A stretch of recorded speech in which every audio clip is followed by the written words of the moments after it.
প্রিয় রামাদান, এখন তোমার বিদায় নেওয়ার সময় চলে এসেছে। তোমার আগমনে আমরা প্রত্যেককেই অনুভব করেছি অসীম এক আশীর্বাদ।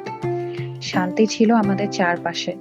প্রতিটি মুহূর্তে অনুভূত হয়েছে রাহমাত ও বারাকা। বাড়িটি ছিল সুকুনে পূর্ণ, যেন আল্লাহর বিশেষ রহমত ছড়িয়ে পড়ছিল প্রতিটি কোণে।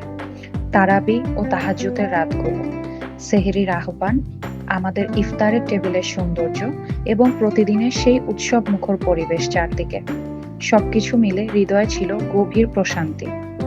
যদি আল্লাহ আমাদের নসিবে আবারও রাখেন, আমরা ১ বছর পর আবার তোমাকে স্বাগত জানাব। ততদিনে আমরা যেন আমাদের ঈমান, ইবাদত এবং দ্বীনের প্রতি অবিচলিত থাকি। যেন আমাদের হৃদয়ে সবসময় থাকে প্রার্থনা ও ইস্তেগফারের আলো। ইনশাআল্লাহ রামাদান, আবারও দেখা হবে।